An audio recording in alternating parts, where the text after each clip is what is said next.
Chapter is a podcast that explores how life's endings can lead to a personal breakthrough. In September 2024, my dad passed away after a long illness, and the journey afterward was not what I expected. My experience got me wondering how other people thought about the endings in their lives, and so I decided, let's talk about it. My name is Heather McG, and this is the Happily Never After, because sometimes the end is just the beginning.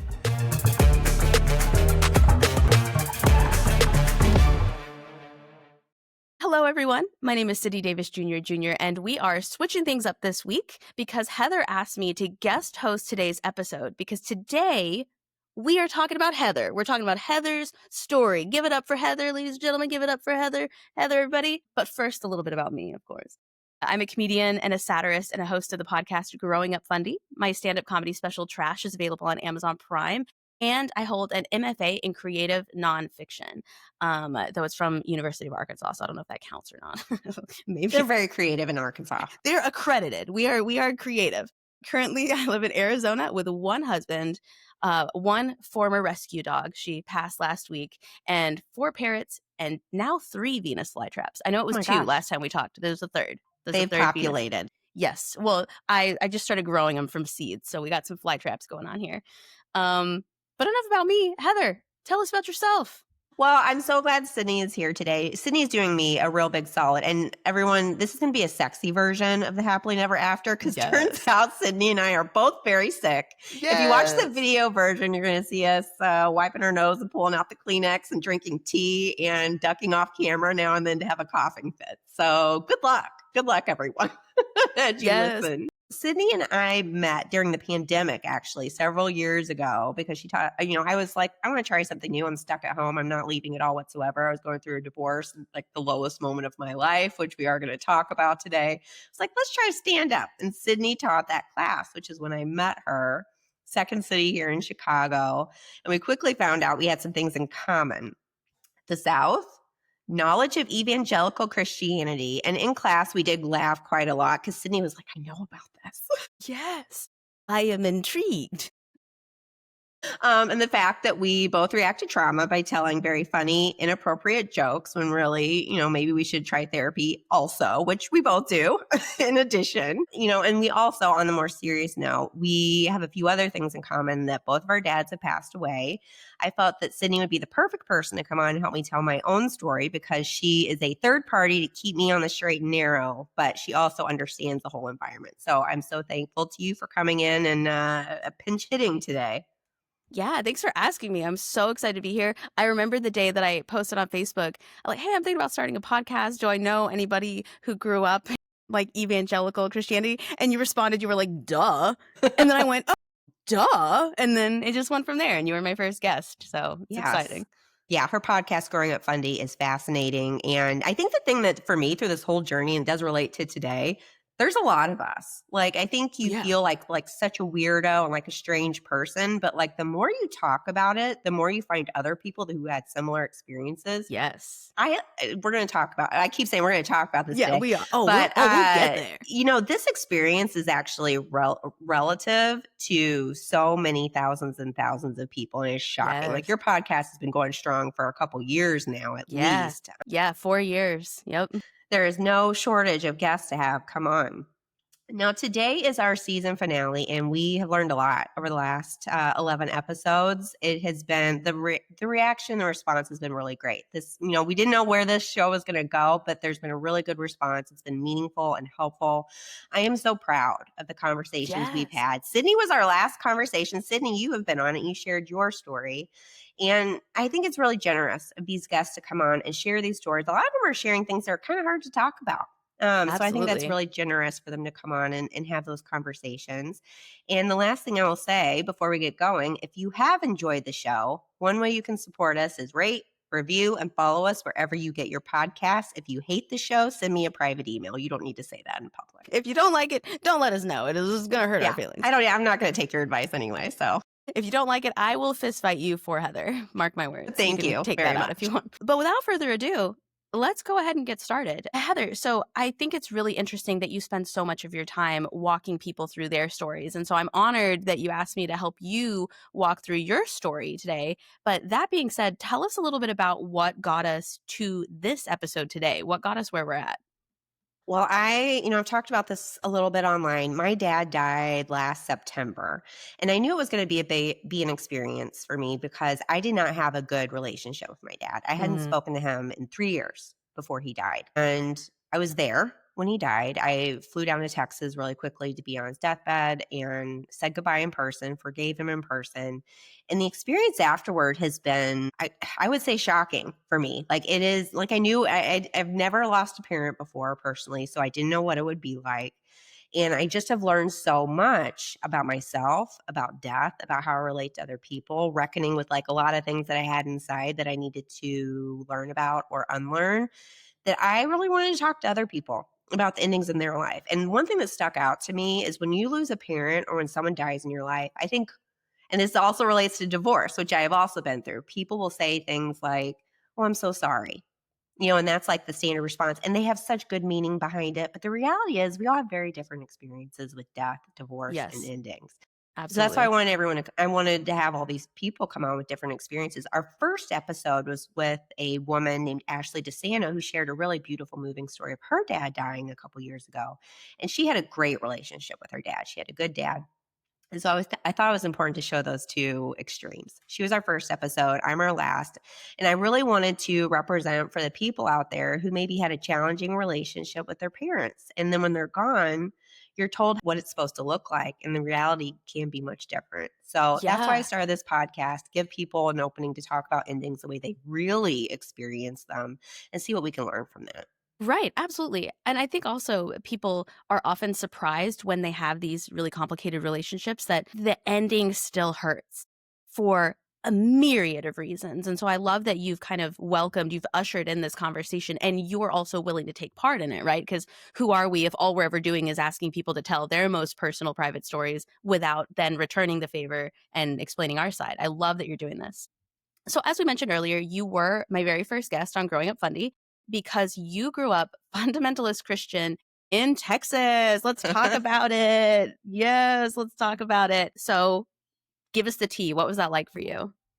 Well, I didn't know that it was strange until I left Texas. I have 21 siblings, which I have mentioned here and there. And then sometimes I forget and I think Yes. I've mentioned it and I haven't. And then I bring it up and people fall out of their chairs. Yes, But I forgot. Like, I've talked to you about this and you said 21, and I was thinking like 16, and that's still insane. oh, no, 21. Well, I had a funny conversation with one of my siblings a few months ago because I mentioned something like, "Oh, yeah, our 21 siblings." And she was like, "What? I thought it was 20." I was like, "No, it's 21." She was like, "There's 22 of us?" I was like, "Yes, there are 22 of us total. So you have 21 siblings." And she was like, "Oh, I guess I have miscounted." When you lose count of your siblings, you know there's a lot of siblings. When you have to do Yes. inventory, you're like, oh, yeah, I guess Yes. so. And my siblings are a combination of adoption. And then I always struggle with this part. I don't know how to describe it. Biological, like when someone is pregnant and has a baby. Yeah. So it feels like you're drawing like a weird delineation between kids who join your family by adoption versus kids who join your family, by birth. Yeah. But all my siblings, most of them are adopted. Most have severe disabilities. We're multi-ethnic, multiracial. And then there's lots of us who were born by birth because we were fundamentalists, we were quiverful, which means you let God determine your family size, that you really trust God to only bring to life a pregnancy that's supposed to be here. Science says that means you will have a lot of siblings most of the times. And that's what happens. Quiverful families have a lot of Yes. siblings. And this is another thing that Sydney and I had in common. Not that Sydney is from a quiverful family, but she was adjacent to a very famous one. I was like, "Oh my God, you know who this is. You know what this is." Yes. Yes. For anybody who's listening and you're unfamiliar, a good example of a famous quiverful family are the Duggars from 19 Kids and Counting, 20 Kids and Counting. Didn't they have like 21 kids and counting or I something don't like that? even know how many. It was less than us. I think it was like Right. 18. I think it's 18. 18 kids 18? and counting, if I remember correctly. Unless they've Something. had more since And then, but I counting think it's 18. on, Yes. all the spinoffs. They gave up on the number. Yeah, they're like, we lost count too, honestly. Everybody's lost count at this point. Now, that being said, being that you were raised in this faith and you were raised in the church, looking back on it now, would you say that the fundamentalist Christian church that you were raised in was a cult? Or maybe in general, is fundamentalism a cult?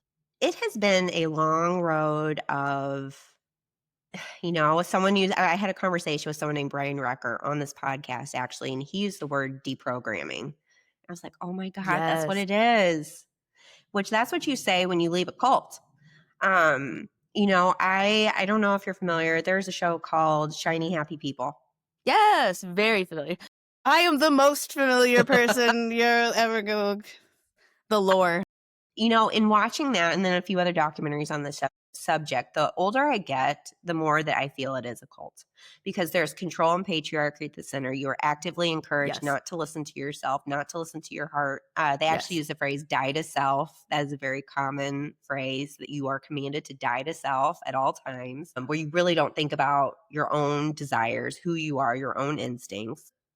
Yeah, the older I get, the more I'm convinced it's a cult. I just watched the most recent season, which focuses on Teen Mania, which is like a teen ministry. And I was just like, in watching the footage, because there's footage where they like take them out to, it's almost like training camp where they're rolling around the mud and doing all these big things. And you just look at it and they're so excited in worship. And I'm like, anybody looking at this feels, if it looks like a cult, it feels like a cult. You're not allowed to think for yourself. You're not allowed to participate in the outside world.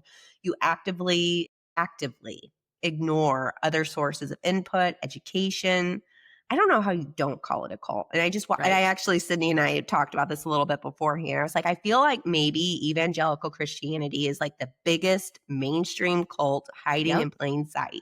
Yes. Oh, yeah. I would say in America, fundamentalism and like evangelical Christianity is the most powerful cult. Some might argue Scientology, but I would honestly say population wise, support wise, members of government wise, absolutely, without a doubt, just Yeah. right before our very eyes. Yeah, and I hesitated to say that for a long time, but the older I get, the more I'm just like convinced that is the case. Yeah. Oh, yeah. I ain't hesitant to say it. I'll say it. Sydney's say it braver again and than I again. am. Yeah. And so at what point in your childhood, or maybe you were already in adulthood, did you start to look back and go, huh, that was unusual. Maybe something was a little bit wrong there. What did that look like for you? Well, it has been a really long journey, and it has I taken imagine. so long to address these things. I remember the first glimmer started when I was a teenager, because in my family, we are multi-ethnic. Hmm. And in Texas, we encountered, as an adult now, I have had to reckon with the white savior idea of like Right. adoption, which Right. that was definitely in play. Wow. But at the time, that was giving me some glimmers that didn't exactly fit with our church, in that we encountered racism and different things. I was like, I can't go with this. Like, even though I'm being told to just do whatever the pastor tells me to, like, I'm having a hard time. And I think it really culminated for me when I was about 16. And I was sitting in the audience and the pastor used a racial slur from the pulpit. No. Yeah. And I sat there. I was like, I'm done. I know this is wrong. It's like it went so far that I couldn't go any farther with it. It's wild. And that was when I started to plan to leave. And Wow. it's how I ended up in Chicago, because the North, maybe it's better up there. Yes. And that's like something else I realized when I was like reading over our notes for this episode. We also have that in common, from Arkansas to Chicago, from Texas to Chicago. It's like that's where all the former fundies flee when we start getting, a fire lit under our butts. Yeah, and I think also it's like, I know for me, and it's hard for me to say this out loud, I need to put a flight. I need to put a plane ride between Yes. me and that environment, because I felt like it was the only chance I had. There was just something in me that said this was wrong. I don't know how it's wrong, and I was really terrified of going to hell, because they just like burn that into you as a kid. Quite, Yes. not literally, Yes. but it feels literal. Yes. Burned on your Yes. heart that you're going to go to hell if you Yes. change, and you live in so much fear. But I remember I came up to Chicago, and it just became this long journey of like gradually realizing that everything I'd been taught was wrong. Everything I'd been taught about other people, everything I'd been taught about myself. I started looking at my siblings and realizing, because you're really taught there's one way to be. You need to be a wife. Yes. You need to be a Yep. mom, ideally straight and white. Like that Mhm. is really the message you receive. And like, guess what? That's not reality at all whatsoever. you know? And Right. so there's this whole generation of kids, and you see it in all these documentaries, who are being told to conform to something that isn't accurate. And Right.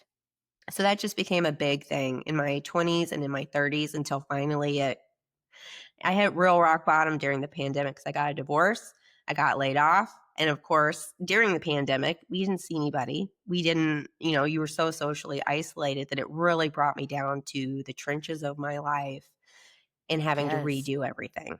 Absolutely. Absolutely. You brought up two really, really interesting points that I just wanted to kind of highlight for a second. One, a lot of people might be listening to this and they're like, well, how can like this evangelical upbringing be so bad if like you're multiracial, multi-ethnic? Like how that doesn't align with what we hear about this, essentially racist white culture that comes with a lot of evangelical belief. That whole white savior complex, I tell people when you do it for the points versus for the action, adopting kids of a different race or a different background for the wrong reason is also racism. And I just think that distinction is very interesting, especially if anybody's listening to this who maybe doesn't have the same background that we have, and maybe their only exposure is shiny, happy people or things like that. And then you talked about the fear of hell. So, Yeah. like, professional atheist. Like my whole vibe is being an online atheist. And every once in a while, my brain still goes, but like, what if? Like What if you're when I going to be real sad when you die and you're facing yes, down a road that you do not want to go down? when there is turbulence on a plane, I pray. I don't I professionally do not believe in God. And you bet your ass when that plane starts bumping, I'm like, dear Lord, I'm so sorry for my podcast. I just have a lot of questions. Yada, yada, yada. Just curious. I'm just curious. Yeah, no, Yeah. one of my favorite jokes is I don't believe in Jesus, but I will pray in the middle of a situation.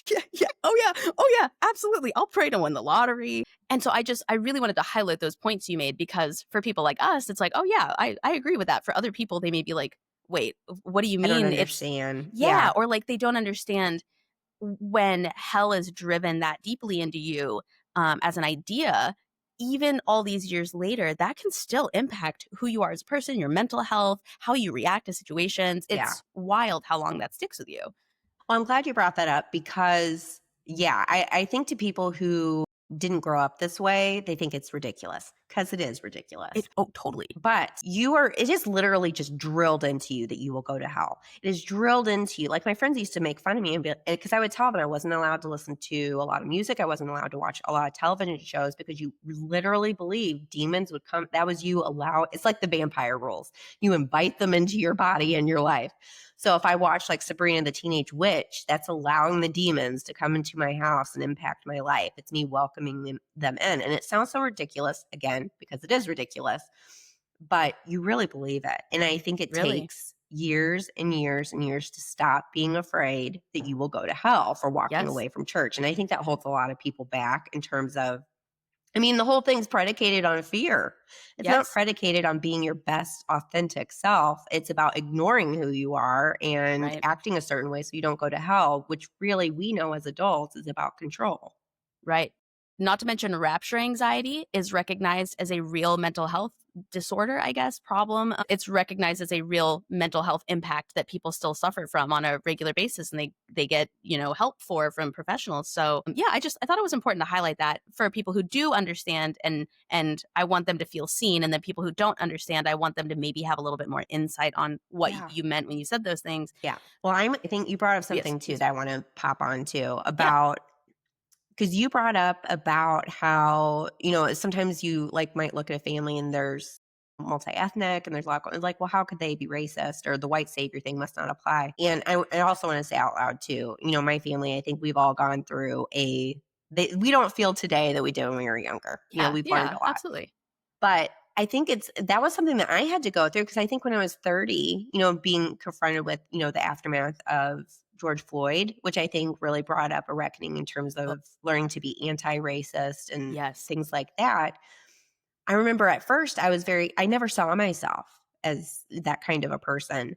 But, through some very kind and generous friends who, talked to me about it, I started to realize what they were saying. And, it's like the idea of how could I be racist? I have Black siblings. How could I be racist? I have Black friends. I have a gay neighbor. I have, and that really holds you back from looking at yourself and all the things you're doing to perpetuate racism. And still, you and I are both two straight white women And we benefit from a system, Yes. that holds us up in that way. Yes. And it might be, while we don't want to be those people, we have to admit that. If we're going to get anywhere as a society, we've got to start acknowledging where we do have privilege. And so that was something I really had to learn throughout my 20s. Like, wow, I did make a poor impact on some of my siblings. I'm so glad they're my siblings. I love them so much. But I don't know that we handled it correctly. Right. And I think the difference between having those thoughts and healing from those thoughts is admitting those thoughts, right? Yeah. Like you said, it's not enough to just be not a racist. If you're not anti-racist, what are you doing? If you look back and you say, I wish I had done things differently in my youth, I wish maybe I'd treated my siblings differently. If you don't then turn around and say, this means that I did these things, I admit these things, I'm sorry, I apologize, I'm going to spend from now on learning from these things. We're not saying live in guilt, live in shame, although a lot of churches would tell you to do those things, live in guilt, live in shame. We're saying, I did what I did, I said what I said, I believed what I believed, I was a part of what I was a part of. I recognize this, I admit this, and now, starting today, I am going to do whatever I can do to try and negate that, to try and do better, to try and teach others. And, you mentioned something really important. We do have a privilege in this life, right? And I feel like, as somebody who, me personally, I lose nothing by saying, I'm an atheist. Here's my problems with organized religion. Here's my experience. If I don't lose anything by saying those things out loud, why am I not saying those things out loud? There are people who lose everything by saying those things.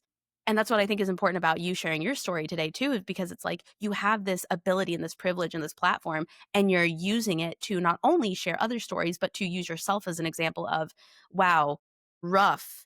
Hopefully moving forward, I can do differently or be differently or teach my children differently or live differently, however that looks to you. I really think that shame holds people back, because I think, it held me back for a long time. And, I have so much growing and learning to do still. But I think there's a lot of, like, I used to be pro-life. I think I wasn't overtly racist, but I did things that now I can look back and be like, ooh, no. Keeps me awake at night, man. Keeps me awake at night. Yep. Upholding patriarchy, elitism. Like, there's all kinds of things. And I think the only way to get better is to be able to acknowledge that you did it. Yes. The harder part is also allowing others to change. That's what I find to be the hardest. Is like, oh, I've changed, I've grown, I've this, I've that. Somebody else is like, me too. And I'm like, but you were horrible. Hate you. But you were the worst. It's like, no. Have you found that your siblings have gone through change and growth as well since this time? Or what has that been like? Every single one of them.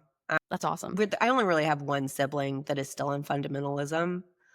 But we're all on our own journey. And I know it'd be really easy for me to say I'm anti-religion, and I'm not. I have a lot of questions about participating in religion, and it is absolutely not for me. And I am also bona fide atheist at this point. As soon as people try to evangelize me, I'm like, I tried that.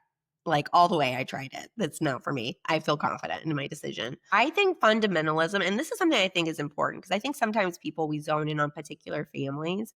Like the Duggars or other families that, come up in the news. And while, yes, there was a choice to participate, it is a systemic issue. That was the thing that has just been driven home to me in watching Shiny Happy People is, because I recognize so much of what they were talking about. It is a system. It's a system that people participate in. I might even argue it's not a choice, right? Because I try to explain to people, you deconstruct, you go through that angry period where you're like, everybody was lying to me all this time, I can't trust anyone.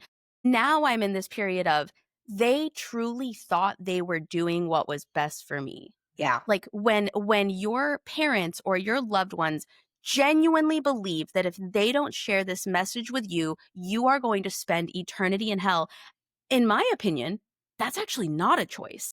They've been told, well, you do have free will. You got a choice. And those choices are go to heaven or rot in hell. Bye. Cook forever. So I do think at the top, when we get to the leadership, that's where it becomes a choice. And I have this whole other discussion about how I think those are just good business people who saw like an MLM opportunity. I think I genuinely, sincerely believe that many of the people who did the most damage in terms of, purity culture and things like that. The camp leaders at those children's camps, I genuinely think they believe they were doing the right thing.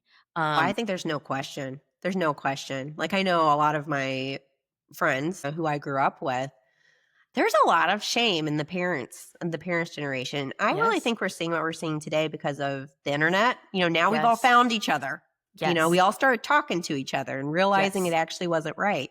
They Right. didn't have that. They didn't Right. know. I really think a lot of these parents, they thought they were doing what was right for their family, right for their kids. They're trying to give their kids a better life, and it looks so beautiful and like what it's Yes. supposed to be. And you just don't understand. I think a Right. lot of them did what they did, and they just didn't have the understanding that we have now, which is why I do have a lot of compassion for my parents. I know, and all these other parents, they were trying to do what was right for their Right. family. They really were. Right. Yes. And then you add into it the whole, by the way, the devil's going to tempt you and it's going to sound real good. Yeah. So, because I remember being in my early 20s and being like, none of this makes sense. Oh, no, that's the devil. Of course. And it's like, no, but really it doesn't make sense. Oh, no, there he is again. They said he would be powerful and alluring and he would show up in the form of friends and music and fun and this. I'm failing the test. So even if your parents or whoever is listening to this, maybe their parents, maybe their grandparents, maybe their church, even if they had been exposed to the same TikToks, the same YouTube videos, the same music, they would think, oh no, this is what they've been preparing me for my whole Yep. life. And Yeah. then you shut it down and then you plug your ears and you go, la, la, la, la, la, I'm a soldier for Christ, right? Yeah, it is. Man, we could go all day about this because Mhm. it just, and now looking back, it is so clear that is how they control people. But the level and energy that they put into controlling people and getting them to ignore their instincts, ignore their own inner thoughts Yes. is incredible. Incredible. And so that being said, kind of circling back, when I imagine Texas was a little bit of a fishbowl in that regard. If it was anything like Arkansas, it's like nobody would ever question you being a Christian. It was more like, hey, what type of Christian are you? Right. Yes. So then you go to Chicago, and what was that like? What was the difference like? I felt like I jumped into a pit of demons because because you are so like Yes. isolated from the world. They directly tell you be in the world but not of it. Yes. They directly tell you love the sin or love the sinner, not the sin. That's hilarious that I flipped that around. So you go to Chicago and I'm surrounded by all these things that I've been told all my life are terrible. Will let the demons in. Like even at, I went to theater school, which is, Oh, if I wanted to stop cesspool being a of sin. Christian, that is the best place to go to theater school. And that's where all the sinners are for dead sure. Like one of the things is you were supposed to go to yoga class. And I remember being like really anxious, like yoga is new age. It's going to let the demons in.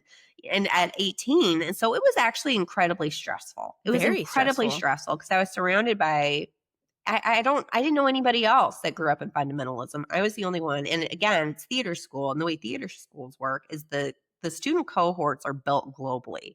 So you really have the most diverse group of incredibly talented kids that you could find. It was very stressful. I think it was vital in like opening my eyes, but I did start to get angry because I would go to class and I started learning about like the Ida B. Wells and the massacre on Black Wall Street. I'd never heard about any of that. No one Yep. ever taught me about that. And I started Yep. getting angry, and I would do science classes and I was always taught creation. So I would be sitting there in science class learning about some things for the first time.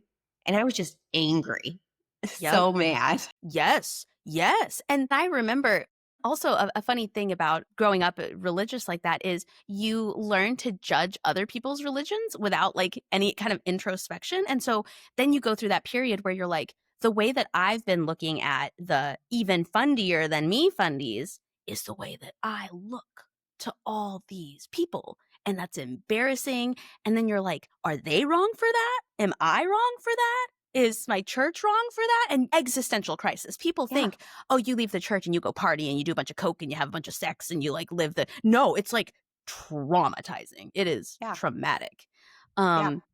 So you came to Chicago, you were exposed to heathenistic worldviews, the gays and all those things. So then what was kind of what was like I don't want to say final straw, but like what was the thing that really made you go, I don't know that this is for me. Think I just didn't believe it anymore. I remember there was a big thing, and this is what flipped me. And I actually say pro-birth. Everyone understands what pro-life is, but Yes. pro-birth is really what it is. Because Yes. it's forcing all of these people, and also say people too, like forcing them to have kids and babies, but you're not doing anything to help them take care of that baby. So it's really pro-birth. And I remember it was in college. That actually didn't take long. Surprisingly, you would think it would have taken me longer to flip on that front. But just a couple years in Chicago, I remember I went to see a movie. I think it's called Cider House Rules. And there's an abortion in there. Beautiful movie. Beautiful And movie. it's not, you would think I would have, like, I don't know why that movie got through to me, but I watched it and I was like, why would they make that girl have that baby? That is all. Like, I just, like, I was sitting there, and I think just all the things I've been hearing from, my fellow students, all these kids that I've been getting to know, that they were all pro-choice, and they'd been talking to me about it, and it just, like, all gelled in that moment. And I was like, I don't feel good about this anymore. And that was really, like, I would say a big one. And I still went to church for a few years after that. But I think just at a certain point, I was like, I don't believe in this. And my values had changed so much. Yes. My values had changed. I couldn't be a part of something that was so against people being who they are. Yeah. And I think at that point, I probably around when I was like maybe 25, I was really done at that point. But it took a few years of just realizing my values have changed. Or maybe they hadn't changed. Maybe I just, like, had created the space to embrace them. Maybe. I think if you look back, I bet there's a lot of times, I know for sure, for me there was, and I imagine because we're just so similar, for you there might have been, where in church you just went, I'll just go with it. That's okay. I'll just go with it. Like every day you're like, all right, like that's fine. I'm at church camp. I'll say the thing. I'll do the thing. It's kind of goofy, but whatever. And then, as an adult, you're like, girl, that's not goofy. Girl, that's whack. Like and so you start to kind of feel yourself change, and it sounds like you really had this. It almost took an immersive experience. People don't understand how important it is to get out, go, view more people, not because there will be somebody who debates so well they change your mind, but because there will be a friend that you love, that you care about, that's gay, that says, so why do you think that? Yeah. Well, they prepare you for that too. Like, I remember talking about avoid people that might cause you to have doubt. I don't know if that was ever said to you. You know what I'm talking about? Yes. And that's why it took so long, because every time there was doubt, it was, oh, that's the devil putting a little coin in that slot. That's the devil. You're losing. We knew you weren't strong enough. And now the devil's in the form of your best friend or whatever. And so, and so I think it's important that, you hear all these arguments about, like, don't send your kids to the liberal colleges, because then it's not the liberal colleges that do it. The friends that just look at you and go, where did you hear that? And you don't have an answer. Right. And then you spiral. You have this existential crisis. It's not somebody yelling at you or arguing with you or debating with you or in your face with a poster. It's somebody going, bummer, I didn't know you felt that way. And you're like, wait, why is my favorite person calling that a bummer? Like, why? Right. Yeah. It's being exposed to having a really good friend who is gay and realizing there's nothing wrong with this person. Yeah. Like, why would this person great go to just hell? the way they are. Right. And so what was it that happened 4 years ago that made you go, this is why I need to do what I'm doing. This is what's sending me on this trajectory. And then what is that trajectory that it put you on? Well, I've had a few big endings in my life. I think the really big one was that point I mentioned a little bit earlier during the pandemic, when my whole life fell apart and I was barely making it. And that was when I call it the Great Unlearning. Yeah. I just realized the entire way I'd been doing my life was wrong, and I needed to reset, redesign, and really confront all of these issues that had been built up in me over my life. And at that same time, this is a pile on. So at that time, I'm already in the trenches. About 4 years ago, I found out my dad is not who he presented himself as to the world. I loved my dad. I idolized my dad. I thought he was just so great and so wonderful, despite the fact that he raised us in fundamentalism. I just, like, put that to the side. Compartmentalized. Yeah. And he got sick. He got really sick. We found out he had Alzheimer's, and he stopped being able to hide some of these things about himself. He Interesting. had a major mental illness that was not Alzheimer that we didn't know about, and he just wasn't. This is the part where it's hard to tell the story because I have Right. 21 siblings, and Sydney is also aware of this. Sydney is also a storyteller for a living, and one of the big rules is you don't tell other people's stories Right. without permission. You tell your own story. And telling my story is really difficult because it is unavoidably intertwined with my siblings. And it's not right for me to tell their story. So everyone's going to have to be okay with me being vague and saying, Yeah. my dad was just not who he said he was. Yeah. He was not who And he I said he was. I also think it's okay. In my classes, I like to tell students, you can have a version of events that you remember people being involved in. Like you can say, my brother and I did this without speaking for your brother because you were all there. And so I think going into it knowing this is your version of events that included other people, I don't think there's anything wrong with that, or I don't think you're betraying anybody in any way by clarifying that it's just your experience that included other people. Yeah, so I have to be real careful about this, but I'll just leave it at I found out my dad was not who he said he was, and who he was enough for me to stop talking to him.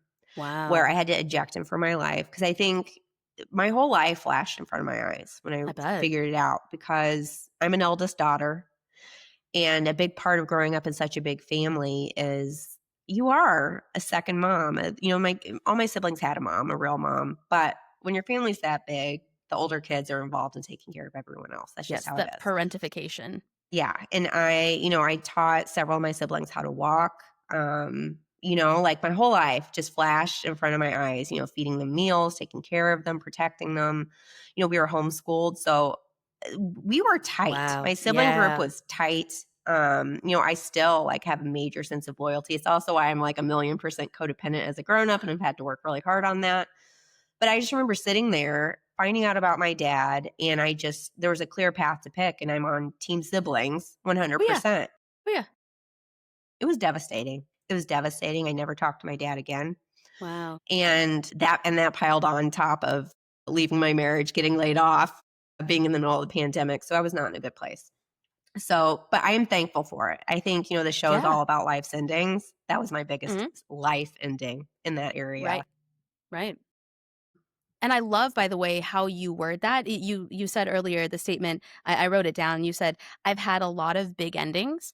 I think that's a wonderful way to phrase that because people think that the ending is either a bad thing or like this ended for me. It's negative. I can tell you, like fly traps. They go dormant every year and then they come right back up, a new fly trap. And then they go dormant. They look dead. They look terrible. They're rotten. They're disgusting. And then they come right back up. But you're supposed to let them go dormant and let them die so they can come back fresh. That's like I feel like that's such a great message to send to people from you is you can have so many big endings and be better off for it. And each ending is just like, well, that chapter's over. That chapter's over.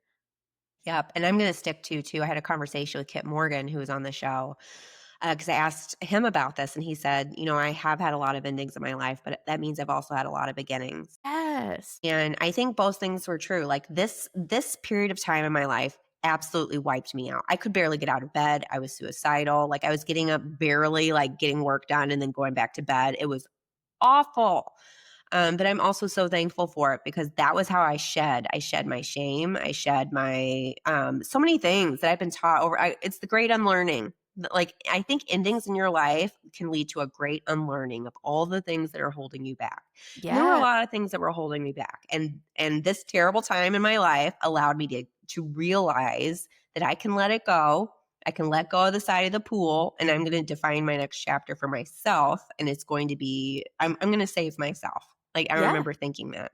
Yeah. So I never talked to my dad again after that. And it was really painful. I I just bet. had to acknowledge he wasn't who I thought he was. And I didn't have a dad that I could love, respect, and admire. And that's just it. That's just the truth of it. Yep. However, then last year, he was deteriorating and finally he was on his deathbed and we found out about it. And I remember I went for a 5-mile run by the lakefront. It was the fastest 5 miles I've ever run.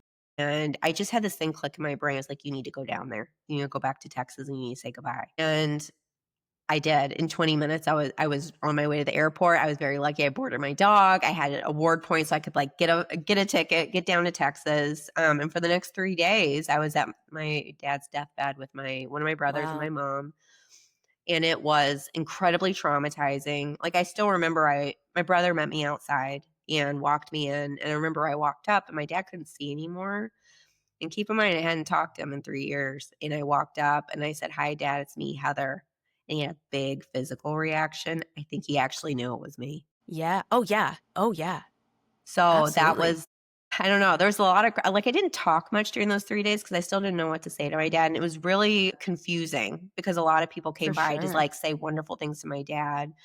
You know, we wanted to have a lot of my siblings or whoever wanted to participate. They sent voice messages. You know, we have a family blessing that one of my siblings spoke over my dad. It was really sweet. You know, Yeah. like my feeling is everyone gets to grieve the way they want to. And Yes. as far as my dad goes, I only care about my reaction. I feel like Yes. everybody else can react however they want. And I literally have no feelings or thought about it. So Absolutely. I had no problem with my siblings saying these wonderful, nice things to my dad. Yeah. That was Great. their experience, you know? Yes, absolutely fine. And then on the last day, and it was torturing me during those 3 days. I'm 'Cause I was sure. like, I what are have you no going to say to doubt. your dad? Like, there's just been this thing locked up in my chest about my dad and the things that, you know, the way he raised us, the incredible impact it made on my life. And I was just balled up in my chest. And I was like, he's going, you're running out of time. And he finally died at a certain point. He passed. And the coroner came to take the body. And I just sat there. I was like, you know, can I have 1 minute alone with my dad before you take him? And they let me go in. And I kept it simple. I needed to say this. And, you know, and I'm putting this out there to anyone else that had a challenging relationship with a parent. It's okay to feel that way. And I was like, I need to say something truthful. And I went in and I said, Dad, I just want to say that I forgive you. I wish you'd been a better dad. I loved you. I wish you would have loved me. I hope you make better choices in your next life. And then I left. And I think that was really clarifying to me. And I hope this is helpful to other people because I felt like really like schizophrenic, I guess, or I didn't know how to think about it because I Yes. was like, I'm Yep. supposed to hate this person, but he's my dad and I don't hate him. Yeah. And the truth that I came to, if it is helpful to someone else, is you are not a broken, fucked up person. You love your parent. You love your dad, and that's okay. Yeah. Maybe he didn't love you, and that is Yeah. also truthful. But it's okay that you have feelings of love for that person. And that really helped me a lot because I was like, I feel like I'm supposed to hate him, but I don't. I hate what he did. Right. But I think that like actually says something good, you know, because we were all crying and upset about it. Yeah, of course. And it feels like, you know, we should all be like glad he's gone or something, but that's not how we felt at all. Right. I don't know. I hope that helps someone that has like a challenging relationship with their parent that Absolutely. it's okay to have that like weird, seemingly conflicting feeling about it. Absolutely. And I think so. I guess rolling back a little bit, did he know exactly why you weren't talking to him, or was it one of those he probably could guess, or you didn't care if he knew, you just needed to shut that off? I think he knew. Yeah. Oh yeah. I think he knew. It's yeah, I don't know if you spend a lot of time on Reddit where parents are like, I don't know why my kid's not talking to me anymore, and all the comments are, yeah, you do. Yeah, you do. And if He you knew. don't, we don't need to tell you. Like, you're not going to do the work. Yeah, he knew. And so when you offered him, or when you granted, I guess, that forgiveness, did you feel afterward the way you thought you'd feel? Different, angry, upset, better? How did you feel after that? Felt free. I remember Good. I texted someone after he was gone and I said, Dad's gone. We're free now. Mm. And which is really sad to say. I was really sad for my dad. Yeah, Like two things can be true at once, you know? I Sad was and sad for him and sad for us for different reasons because I don't think my dad ever experienced real love in his life. I don't think he was wow. capable of accepting it. Wow. And sad for us because, you know, I didn't have the dad that I should have had. Mhm. And it was just really sad. It was sad. But I will say at the same time, I felt free. I remember, and this is so like, sounds like I'm making it up, but I'm not. I have a picture. I have proof. I have proof. I remember I had kept it together pretty well while we were there. But then driving back to the airport, I just cried the whole way. And I remember getting there and I was trying to get myself together before I went to the airport, because you don't walk into an airport looking a mess, because that causes problems for you getting on the plane. Yes. So trying to get myself together. And I remember I looked up at the sky because while my dad was dying, he loved the Beatles and we played the song Blackbird. And I was sitting there, I was like, oh my God. Like the lyrics really I thought about the lyrics again. And there was a part that said, "You were only waiting for this moment to be free." Yes. And I was like, that's how I feel. Like, I feel free from my childhood. I feel free from all the damaging things that my dad did. I feel free. And I think for some people, when you have a parent that dies, that's the experience. You feel like you're sad, and it's a different kind of grief, but it's okay to feel complicated about it. Totally. And it's also okay to feel relieved, and then the next day mad, and then the next day relieved, and the next day sad. And then there's no, like you said, there's no formula. There's no correct way to grieve. And anyone who's telling you this is the way you need to do it, they're incorrect. Maybe that's how it worked for them, but like it's like it's like telling somebody, no, chocolate is good. It's like, okay, well, they don't think so. Like their body is telling them it doesn't taste good. So Right. something I noticed in your past season of this podcast is that I feel like the theme of shame is a popular one, or not a popular one, a common one, I should say. Oh, it's a popular theme. And so I wanted to ask you, in this journey of both your own journey kind of deconstructing and this journey of forgiving your dad and kind of re-meeting him over again after this period of silence, would that theme play into any of this for you as well? Was there any shame for you in either of these experiences? I think it's the main one, because I think, for a long time, and I have had to really accept this. I'm 46 years old, almost 47. Still and can't believe that. That's bananas. There's some Botox happening here. Well, it's working. It looks great. of really accepting like what my childhood was, and like the older I get, the more overwhelmed I am by how it shouldn't have been that way. And I think for me, I really disassociated from the way I grew up, the events of my childhood, who I've been, up until I like got brought into the trenches and had to unlearn so many things. I felt a lot of shame about all of it because I just wanted to disassociate. It shows up and then I was disassociating from it, trying to like, oh, it's not that big a deal. It wasn't that bad. It was that bad. It was that bad. Girl, I'm going to hold your hand when I say this. It was that bad. Yeah. And something that was really transformative, I've really been working on shame for the last year, because like so much of how we grew up is kind of a secret. Like it's kind of a secret. You don't want to talk about it because people act weird about it. Like they do. They act weird. Like I bring it up and people either act like you're inside edition or they like start laughing or something. It's like, well, eventually you just learn not to bring it up. And that just makes the shame worse. And so I've been working on talking about it because I don't feel like I should feel shame for something that happened to me as a kid. Yeah. I don't like, I'll be ashamed of like things I have said that were perhaps racist. Yeah. Or things that I have, as an adult that I should feel ashamed about those things and fix it and never do it again. Right. But don't feel ashamed about things that happened to you, especially when you were a kid. Yes. Things that you shouldn't feel ashamed about. Yes. Yes. Part of taking accountability for your actions is also refusing to take accountability for things you shouldn't be held accountable for. If you're known as somebody who openly talks about ways they've changed, things they regret, ways they're trying to better themselves, those sorts of things, that's somebody who can also say, but you know what wasn't my fault? Like I'll take, you've seen me take the blame for all of this other stuff. So I feel like confident. I feel very confident in saying this would happen to me when I was a child, not my fault. How I responded to the way I was treated as a child, not my fault. The things that I did because I was being encouraged in this environment to do those things, I don't think that's my fault. Am I sorry about it? Sure. Am I ashamed of it? I don't think so. I don't think I should be. No, the more and more I think about it, the more I am realizing how shame infects every part of our life. It's insidious. It's like black mold. It's everywhere. Yeah, which there's levels too. Yeah. So that's been the big thing that I've been working on ever since this happened.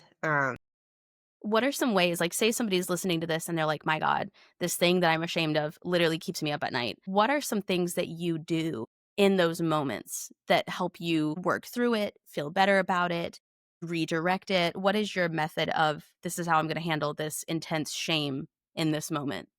Well, I will say this, and it's interesting because I would say with my siblings and other people, it's not how they handle things. But for me, I think there's a lot of power in talking about it. Shining a light on shame is a great way to get rid of it because I have Yes. been shocked to find the things that I have felt most ashamed of. If I start to talk about it, you will be surprised at the number of people who will come back and be like, thank you so much for sharing that. That helps me.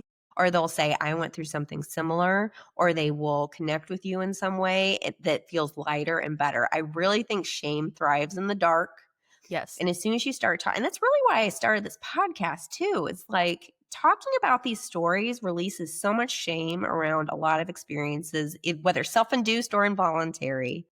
When you start talking about, the more you realize that there's a lot of other people like you out there that maybe had different experiences, but same result. And Mm, I think for me, the best antidote to shame has been talking about it, talking mhm. about my feelings. And like you said, sometimes it's a mix of things I should feel ashamed of, and sometimes it's a mix of things like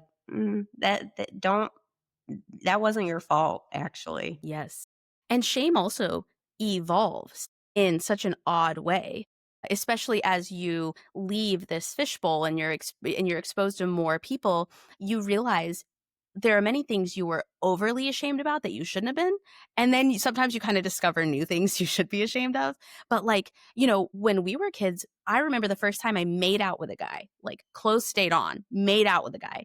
And I've never felt more intense shame and disgust with myself ever again for the rest of my life. But it took meeting up with my best friend over like Christmas break. We were both in school, and her going like, "Oh, I've had sex with like 10 guys in that same amount of time." You're like, For me what? being like, "Oh, okay." And like, I didn't redirect that shame to her. I didn't go, "Oh, so you're a slut," or whatever. I was just like, "Oh, I guess in the grand scheme of things, that's It is not so that bad." important. I think you're sharing such a good story because it is so important to talk about these things. Because I think whenever we keep it inside or we isolate, I think it does such a disservice to It you does. as a human being, and it makes your life more miserable. And yeah, there's Yes. going to be some jerks out there that have like Yes. some sort of jerky reaction to it, but just ignore them. But because for the most part, I think you'll have an experience like what you had of like I remember I felt so ashamed the first time I had alcohol because in church, obviously, you do not drink.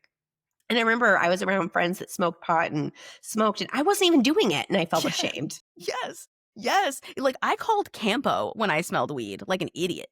Um, and I think also there are, even if, like, let's just say you should be ashamed of this situation, you can take that shame and do something with it other than sit in it. It's like, okay, I did this thing that I admit was my decision. I should have been older and known better. What do I do now? I know I'm going to tell people, hey, learn from my mistake. I did this. I've never felt more ashamed in my life. I'm being open about it. I am so sorry. Take from me that you don't want to do this thing either. And that can do so much to mitigate shame. You learn enough to know, I never want to do that again. I never want to feel that feeling again. Woof.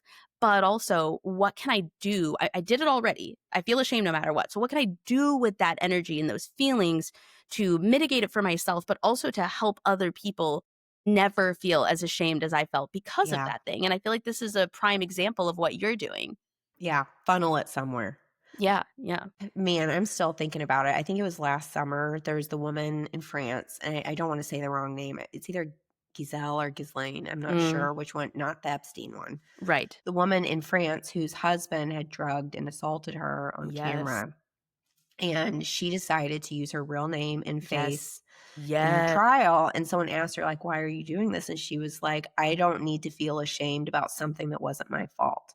Yeah. And it was so, You're like, I was she like, got a standing wow. ovation every time she showed up. Yes. I was like, every person on the planet that has ever been assaulted or had something like that happen to them, I mean, that's how you feel. You feel ashamed, and it was not your fault. And I just remember being so impacted that, and it like ballooned for me. I was like, okay, well, what are the other things in my life that I feel ashamed of that Yes. I should not feel ashamed of? Yes. Yes.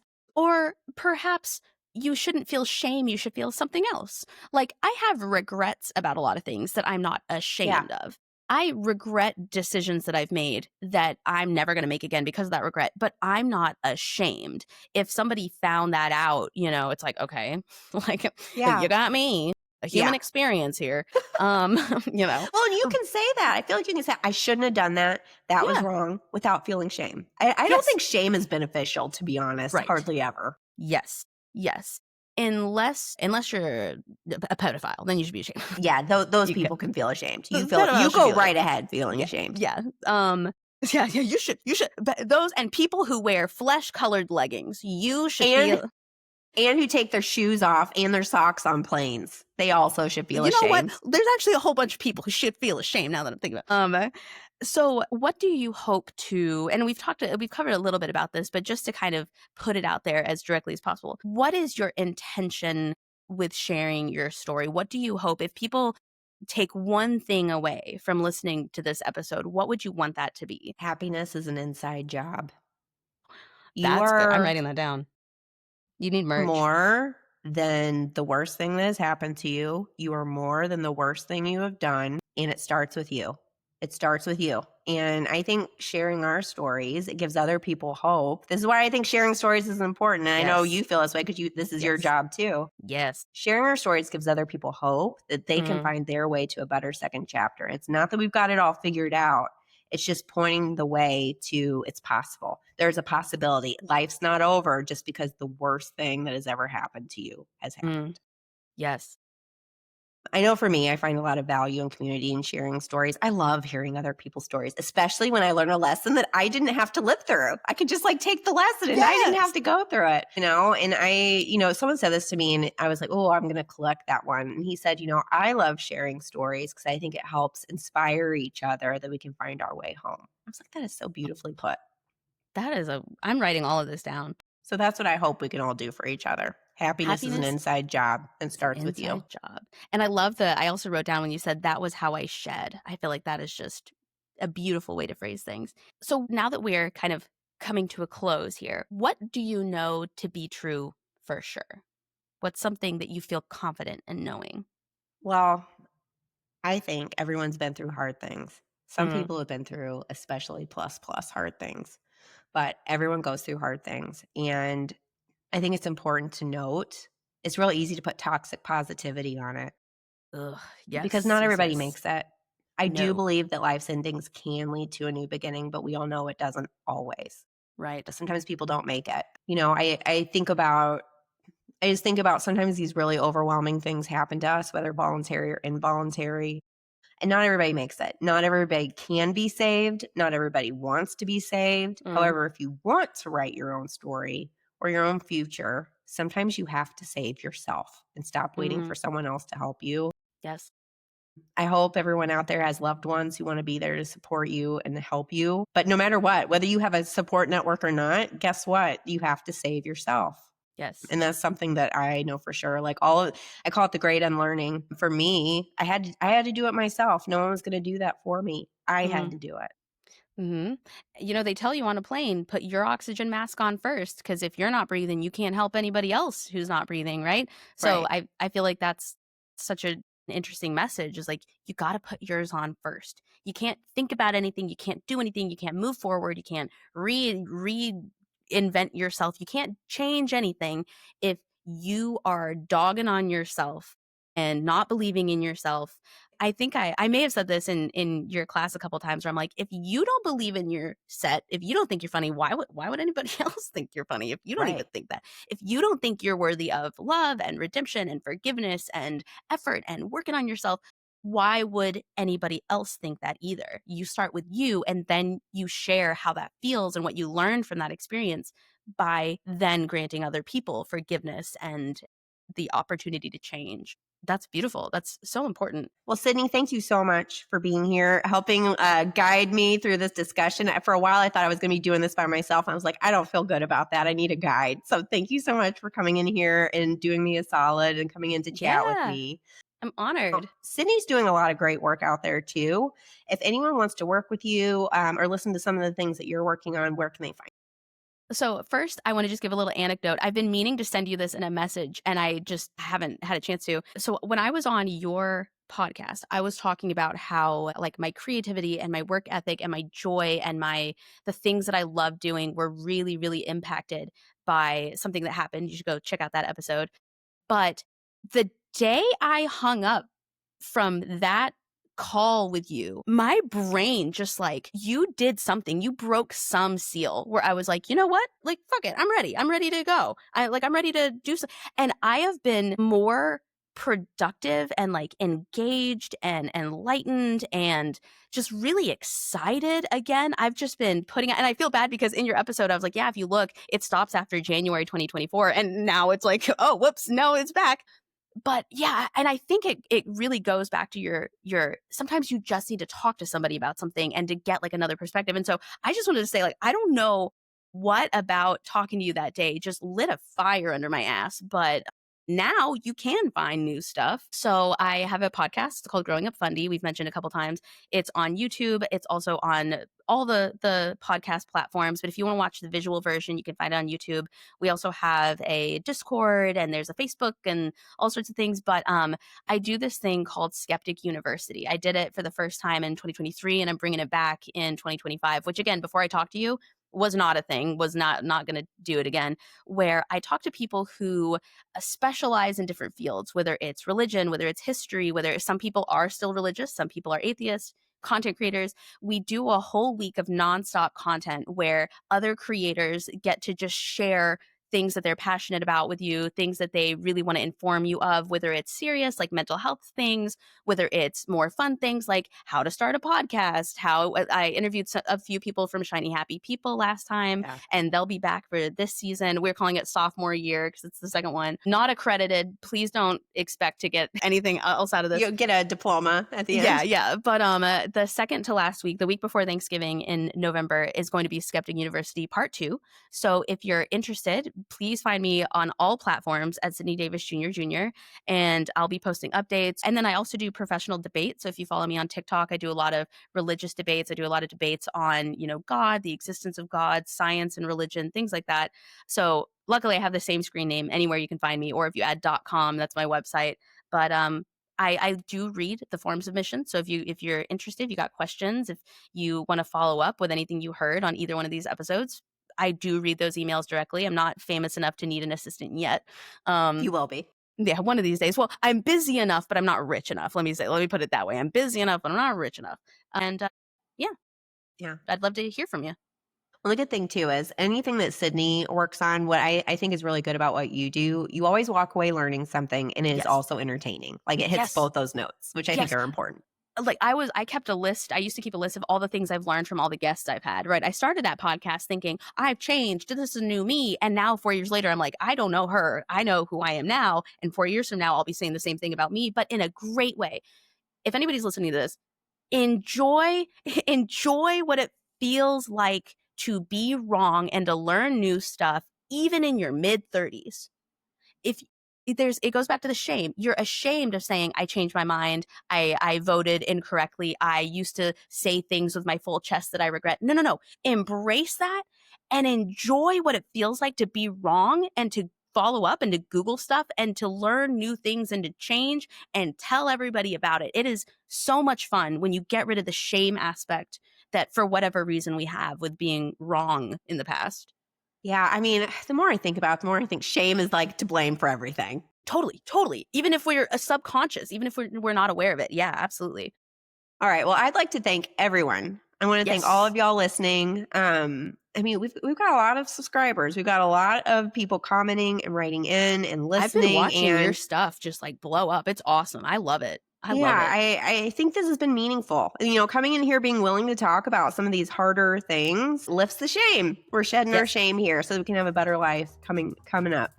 So I want to thank all of y'all out there who are listening to the now complete first season of The Happily Never After. We are starting a second season. It's going to start airing in September. I cannot wait for y'all to hear. We have an incredible lineup of guests I think y'all are just going to love to listen to.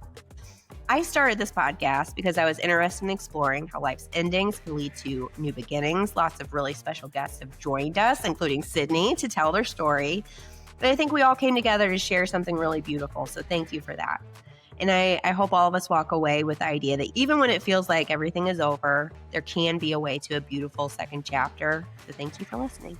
Yes, that was awesome.